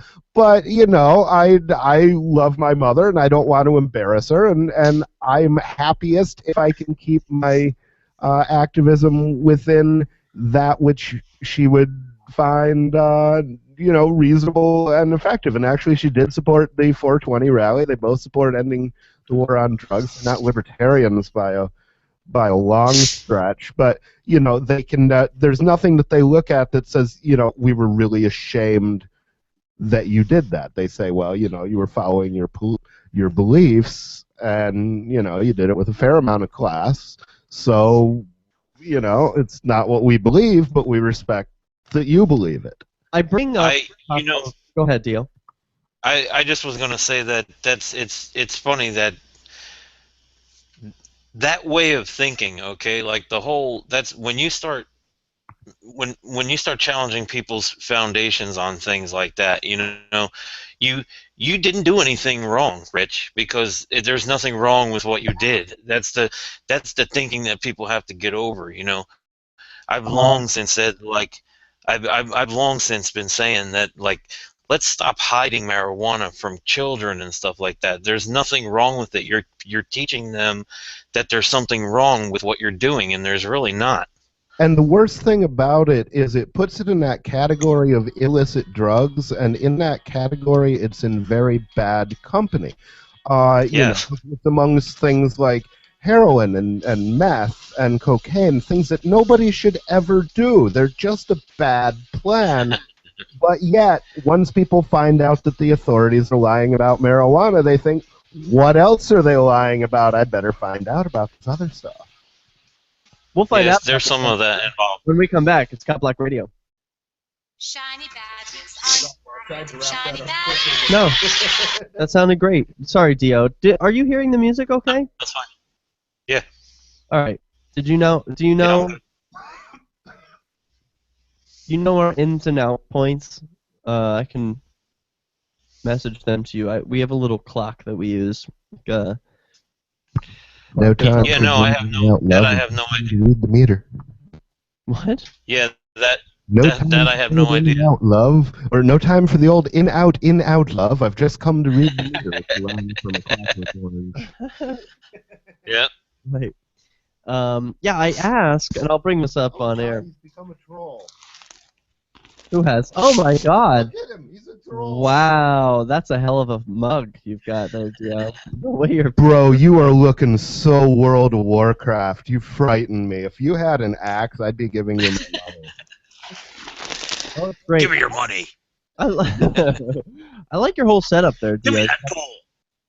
You got the hats, the masks, the equipment there, the video screen. It looks great. Is that a mask? No, behind him he's got a V mask. Oh, No, not what he's wearing. I want to try. I just set that up. Not what he's wearing. I just set that up today. I just figured out how to put it through and put it on the TV behind me to have the oh yeah the things.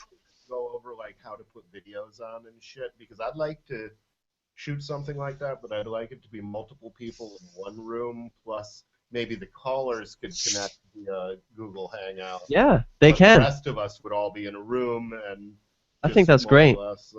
That would be awesome. More shows like that. I love it. I mean, you need Well and Dale, for example. That would be a great show. Be a great conversation to talk about, effectiveness of different kinds of. Oh, Dale hates Keene activism. Oh, I know. I want his. He hates it. I'm kind of middle of the road there. It's probably Dale, me, you, Cantwell, because I think Cantwell would probably do some things that you would not. Yeah, Cantwell went Robin Hooding like once and is in all of the videos of like, this is how not to do Robin Hooding. This is never. Well, he's a comedian. Stop.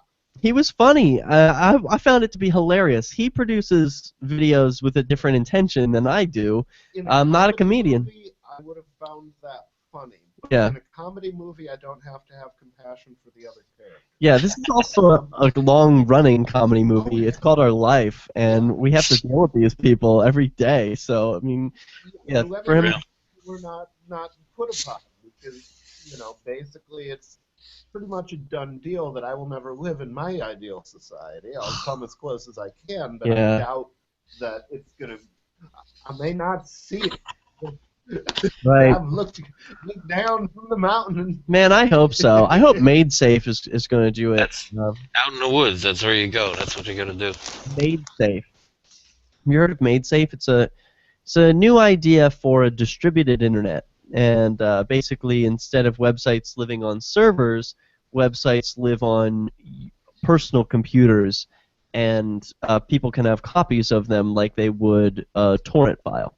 So nobody knows where your servers are. It works. You can't shut it down. Peer-to-peer network by torrent.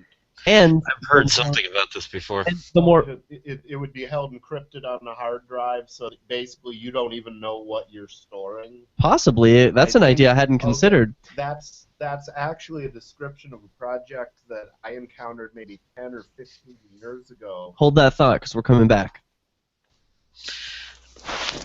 Radio Network, broadcasting the latest This is the final segment. We got to wrap it up. 24 hours a day. Wrap it up. I'll take it. Welcome back to the final segment of Cop Block Radio. It's still time for your calls and thoughts if you make them quickly. 413-418-COPS or Cop Block Radio on Skype gets you on the air. We're talking about, when we left off, activism that turns people off, poisoning the well. I think there's always going to be, no matter what you're doing, good or bad activism, there's always going to be some people who don't like it. There were a lot of mainstream news articles about the fantastic activism happening outside of Russ Ulbricht's courtroom, but this was not one of them. From Forbes, quote, people think they're helping the defense, but they're not. Why nobody in the Silk Road trial likes jury nullification. Written by Forbes contributor Sarah Jiang. I did not meet Sarah, but she drew some nice little cartoon drawings of some of us who were out there holding no victim, no crime signs. And this is Andre Rosa, who had his face wrapped up, who was holding a sign that said 30 years to life for an honest website. Now, that is not advocating for jury nullification. So I don't think that this author really knows much of what she's talking about, but here she goes. If you could brave the cold walk over to the... Well, actually, I don't even need to read her article. Screw her.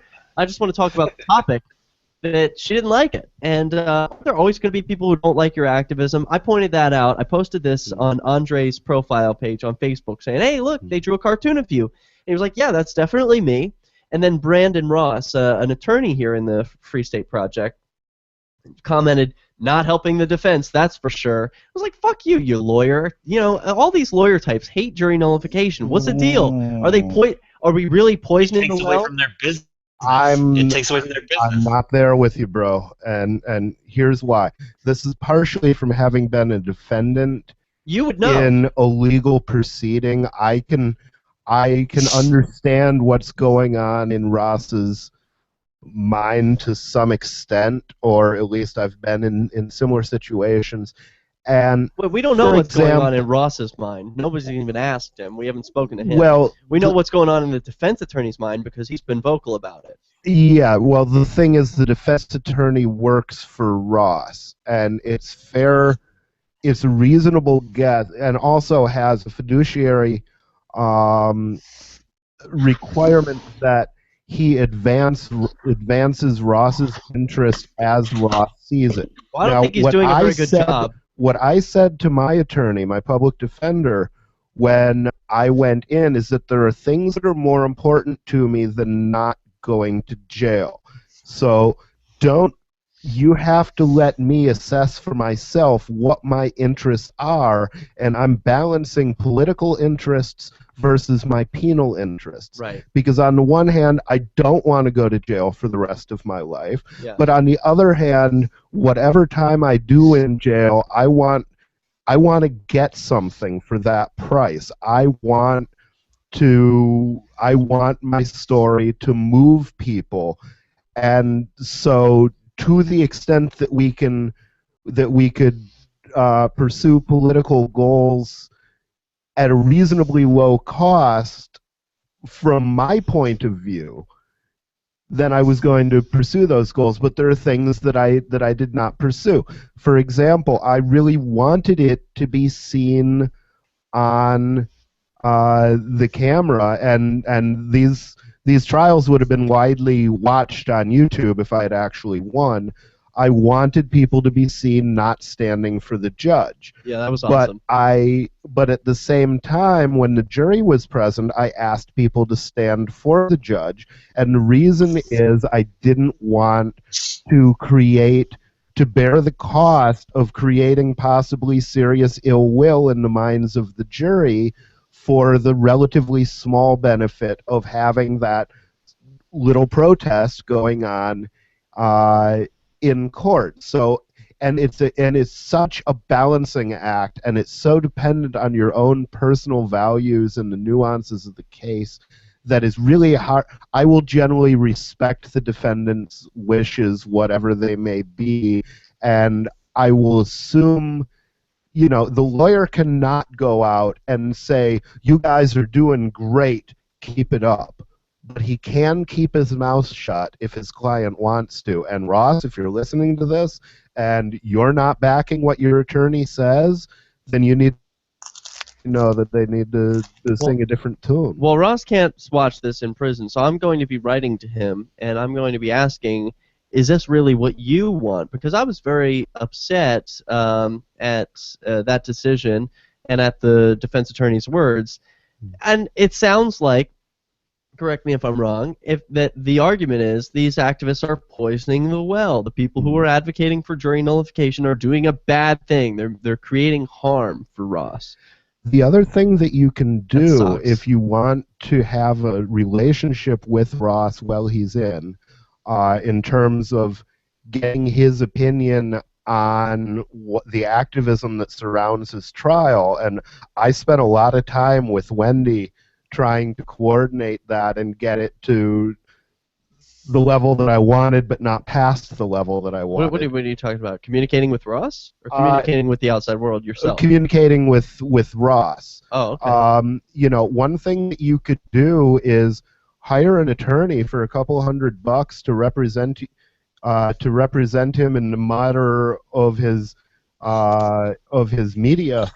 Of being a media interface, because that is one of the things that attorneys do, where you pay this attorney and he then gets privileged access to Ross and is able to say things like, "Do you want us doing jury nullification activism, or do you want us to stay away?" Yeah. His lawyer would squash that, man. His lawyer wouldn't want that to be happening. His lawyer Fuck wouldn't him. want I don't care it, about but his lawyers. I don't know if his lawyer could prevent it. His lawyer is doing a shitty job. Yeah, I don't know that either.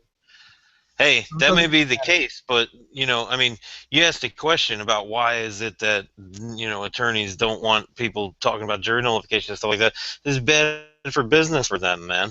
It's the same, it's, you know, attorneys that I've talked to, it's the same thing when you try to talk to them about, like, being a sovereign citizen and stuff like that, and natural law and stuff like that. They dismiss it. They act like you're crazy when you bring that stuff up. Yeah, because they have every incentive in keeping the system going. They work for the system. They're part of it. Exactly. They have to make sure that the judge appears legitimate. It's a bunch of bullshit. But also, if they agree with you, like Lance Weber is my no, let me say Seth Hipple is actually my favorite attorney that in the movement. Although Lance Weber also did some great work for me, but both of those guys, they agree with you on what things should be, but yet they feel the need to tell you what the system will do to you if you pursue this course. And that's not necessarily related to the moral validity of the course that you have chosen. You know, if I'm talking to Seth Hipple, I'm going to go out and sell weed in the town square, which is a felony rather than a misdemeanor, and get myself arrested that way and get a new trial, then he's going to tell you, well, the system will chew you out and chew you up and spit you out again, and yeah, of course. I can't in good conscience not tell you that. Exactly. That's what makes him a good lawyer, is that he just makes sure making sure that he knows, you know, what your options are and what's, you know, here's your ideology and here's the fucking reality. So that makes him a good lawyer to me, as opposed to, you know, like, yeah. but it's when one who pursues the interests of their client ahead of their personal interests. And absolutely. A non-libertarian lawyer who did that for me was the guy who represented me in my violation of probation hearing, who spent a lot of time with me going over videos. No, that was he was a public defender. Public pretender? He was no pretender. Good. I'm blanking on his name, and I feel absolutely terrible. It was. I think I know the guy you're talking about. I'm blanking on his name. It was too. Matt Hill. Matt Hill of the Keene Public Defender's Office. I thought did a really good job for me. And, you know, I've often thought back and thought, what would have happened if Matt Hill had defended me rather than the person who actually did defend me defend me at my trial. It might have been very different. So, you know, you can woulda, shoulda, coulda all night long, though. People's incentives, but everybody always has the intangible incentives. Why did I go into the pot business instead of going into the heroin business? Partially because I didn't want to be killed, and that was a factor, although there were a few people who tried in the pot business, because I mean, once you have a certain amount of money, you're worth killing no matter how you make it. Well, that doesn't CopBlockRadio. But oh God, I don't even remember where I was going for that. All of a sudden, people were trying to kill me, and I lost my train of thought. I'm sorry. You gotta break your concentration. You're safe here. Oh, okay. We'll do it again next week. I just didn't want to be associated with that business, and if you listen to this thing in one stretch, that'll make sense. This has been CopBlockRadio. We'll catch you next week. Good night, y'all. Jesus. Great job. Good job. Hey, Rich, come back next week. Let's do it again. Can have a free market. To open up. I'm curious about Yeah, it would be great. You could do a setup like this. Yeah. It's easy. Google Hangouts. Oh, do we still have people on? Yeah, we're still live. We still got people over here. We can do a little post show because I didn't get to do the video of this the protesters getting bombed. Yeah. To that one? Yeah. Oh, yeah.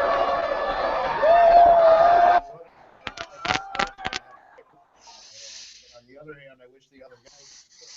I totally agree with you. I think that would be great. Okay, so here, let me practice that. I'm going to switch from this mic. This is Rich's suggestion to switch over from the microphone that I'm using next to my face over to the microphone that's on the camera here. So, are you still able to hear me okay? Yep. All right, that's pretty good. I'm not getting much out of the microphone board, or much out of the boards here, so it wouldn't be very good for broadcasting, but we won't use it during broadcasting. We use it during breaks, so it's perfect. Yeah. This would be really cool. Yeah, I think that'll work. The only other thing that we would be some way of getting sound out into the room. Yeah. Although, if you replace these with wireless microphones I could or wireless headphones, I could do this. Hey, Dio, can you still hear us? Yes, I can. So that's pretty good. Isn't that nice? That's beautiful. Yeah. And the sound quality is probably not too bad, is it? No, it's you're in a room. I can hear the acoustics, but. Are you hearing the echo from yourself, or no? No. Let me. What I am. I didn't hear any of that. That's awesome. Okay, that's pretty good. Now, do you have the YouTube app active in your Google Hangouts? No. All you need to do is go to screen share. Use screen share. Okay, because I couldn't figure out how to work the YouTube fucking thing. And then it shows you like all the screens you have open, and you just click on whatever one you want to share, and then it's like, there you go. There's the website. Because it seems like it would also be a good venue for doing commentary on videos. Yeah, that's what we do. Well, yeah, the other. It'd be better doing it that way. I'd like to see of it though is the headphone format, where you're just a talking head and the video is in a corner somewhere and the video is playing out. I would like that more too. I don't know how to do that. The video gamers have figured out how to do it. But do they do it over Google Hangouts? I don't know if they do it over Google Hangouts. Probably. Yeah, I mean, I got the only computer that can't multitask too, so that's another consideration. Oh, wow. Yeah. Well, let's wrap this one up. It's been great. Every show gets better. I sincerely believe that, and your video audio quality is always increasing. So I'm thrilled. Our audio and video is good. We were shaky today, but whatever. We'll get it rolling. Sure. And, yeah, it's very good. Good episode, man. Thank you. Definitely. How about we you want to put the like I said, I want to get. I asked Pete about having the CopBlockRadio page having a button on the top menu, like where the store is on the website there. Yeah. So it'd be easy access to the page, and then if we did that, then we can have the video feeds and the audio feeds and whatnot that'll go down in there to. He said to put it in a playlist on your YouTube channel, and then it should update the playlist automatically the way I understood what he explained to me. Yep, I get it. That is, I can do that. That sounds awesome. Oh, that really does. Yeah. All right, rad. We'll have that ready for next week. Okay. Peace, man.